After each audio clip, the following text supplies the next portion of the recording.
Good morning everyone. In the dissection of gluteal region, we are going to follow these objectives. First of all, with the identification of the bony landmarks, identification of superficial and deep muscles, deep gluteal muscles, identification of neurovascular structures. So first of all, starting with the surface anatomy of gluteal region. This is the posterior view of the body. As you can see, this is the prominent bony curvature which is known as iliac crest. It is having two ends. The anterior end is anterior superior iliac spine and posterior end is known as posterior superior iliac spine. The posterior superior iliac spine is present at the level of S2 vertebra. Then this is the rest of the sacrum vertebrae which could be palpated over a ventral midline. It is going to extend it up till the coccyx and which is going to end as the tip of the coccyx, which could be palpated in this region, the anal region. Then lateral to this line, these are the two bony prominences which is known as the ischial tuberosity, which could be felt when you are sitting on a hard surface. Then lateral to this, there is the greater trochanter, which is the lateral extension of the femur bone. It could also be palpated. It is very prominent structure. Then you can see these gluteal folds or folds which are known as gluteal folds. These are formed by the transverse crease of the skin. These gluteal folds form the lower limit of the gluteal region. Now with this, we move on to the next slide. Incision for the gluteal region. For that, the line has to be drawn. The line which is originating from anterior superior iliac spine just below the iliac crest, then posterior superior iliac spine. From there, it is extended as a vertical midline up till the tip of coccyx, then moving along the gluteal folds and then ending at a point demarcating the line in between the upper 1/3 and the lower 2/3 of the thigh.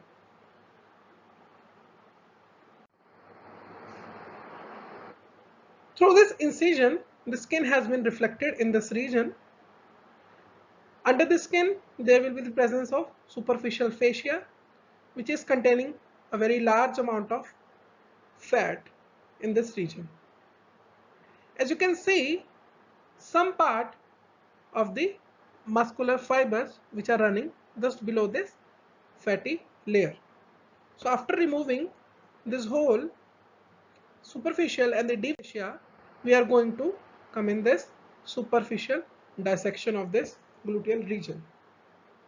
As you can see, there is a large muscle, large rhomboid shaped muscle, which is having its fibers orienting from medial to the lateral direction in a diagonal aspect. This is the gluteus maximus. Gluteus maximus, the fibers of the gluteus maximus are originating from the gluteal surface of the ilium bone, the dorsal aspect of the sacrum and the ilium bone, and from the some part of the sacrotuberous ligament. And the majority fibers, the 3/4 fibers, are going to be inserted in the iliotibial tract. This is the iliotibial tract, as you can see over here. Rest of the 1/4 fibers are going to insert in the gluteal tuberosity.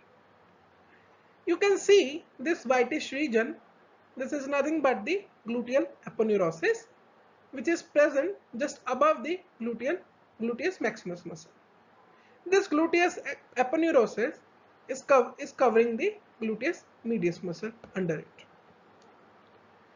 To see the deeper structure, we have to cut and reflect out the gluteus maximus muscle. In this image, we had just reflected out. We are just going to see the different this different muscular structures which are present beneath the gluteus maximus muscle. As you can see that there is a fan-shaped muscle which has been reflected out just under the gluteus maximus muscle. This fan-shaped muscle is the gluteus medius muscle, which is one of the major hip abductor. It is supplied by the superior gluteal nerve. Under the gluteus medius, there is one more fan-shaped muscle which is known as gluteus minimus. So the fibers of the gluteus maximus and the gluteus minimus are going towards the greater trochanter. After this, you can see there is a pear-shaped muscle or a triangular shaped muscle which is known as the piriformis. It is also called as the key muscle in this region. It is called key muscle because there are certain structures which are coming out under its superior border. This is the superior border and this is the inferior border. And there are so many structures which are coming out from its inferior border. So this is the inferior border of the piriformis muscle. It acts as a lateral rotator of hip joint. Now I want to fetch your focus in this small region. As you can see, there are the three muscular bands which are running in medial to lateral direction. These three bands collectively called as the triceps coxae, and individually these are three muscles. These are two gemini, superior gemini, inferior gemini, and between them there is a whitish shiny tendon of obturator internus muscle. Then this is this very small part of the quadratus femoris. It is the quadrilateral shaped muscle which is just present over here. These whole muscles are collectively functioning as the lateral rotators at the hip joint. The piriformis muscle is supplied by ventral rami of S1 and S2 nerve fibers. The superior gemini and the obturatus internus are supplied by nerve to obturator internus. The quadratus femoris and inferior gemini are supplied by nerve to quadratus femoris. Now you can see that there is a very clear boning prominence which could be seen here. This is the greater trochanter. After this muscular part, we are going to see the neurovascular structures. So first of all, starting with the structures which are present or which are coming out from the superior, just under the superior border of the piriformis muscle. So starting with the superior gluteal nerve and vessel. As we had just reflected out the gluteus medius muscle, this is the gluteus minimus muscle. So you can see there are certain neurovascular bundles which are just coming out from just under the superior border of the piriformis muscle. This is the superior gluteal nerve and vessel. This nerve is going to supply the gluteus medius and minimus. The nerve is accompanied by the superior gluteal artery and vein. The superior gluteal artery is the branch of posterior division of internal iliac artery. It is going to supply the muscles surrounding in this region, and the superior gluteal vein is going to drain out the blood from this region. After that, we move on to the next slide, which is going to represent the important neurovascular structures coming below the lower border of the piriformis. For making it easy, we are moving from lateral to the medial direction. So starting with the lateral most structures, as you can see, this is one very large structure which is just coming out, which is the sciatic nerve. It is the largest nerve in the body, which is derived from the lumbosacral plexus. It enters the gluteal region through greater sciatic foramen.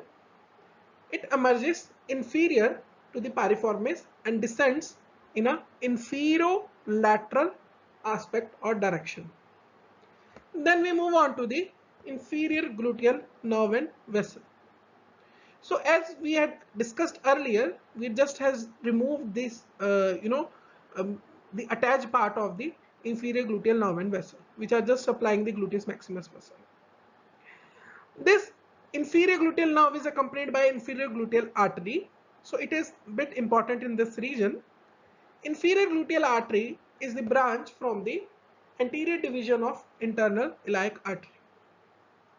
It is going to provide three types of branches. First of all, the muscular branches, it is going to supply different muscles which are present in this region, either triceps coxae, piriformis, gluteus maximus, etc. It is going to provide some anastomotic branches to the greater trochanter, and it is also going to give an important arterial supply to the sciatic nerve. As sciatic nerve is the largest nerve in the body, it is having its own arterial supply. Then we move on to the posterior cutaneous nerve of thigh. It is the branch of sacral plexus. It enters the gluteal region through greater sciatic foramen and it runs medially to the sciatic nerve.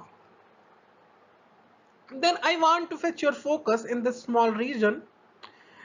It is going to contain three different structures that are also known as pin structures, that are nerve to obturator internus, internal pudendal artery, and the pudendal nerve. As you can see that pin structures, PIN, the pudendal nerve, internal pudendal artery, and the nerve to obturator internus.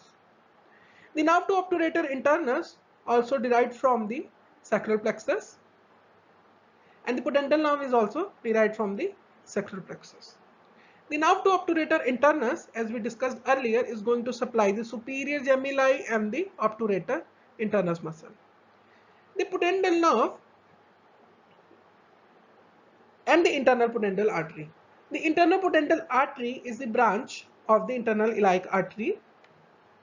These both structures enter the gluteal region just to leave it out. The pudendal nerve and the internal pudendal artery enters the gluteal region through greater sciatic foramen, and they are going to enter in the perineum through the lesser sciatic foramen. For making it easy, I just had drawn these three structures as per their color codes.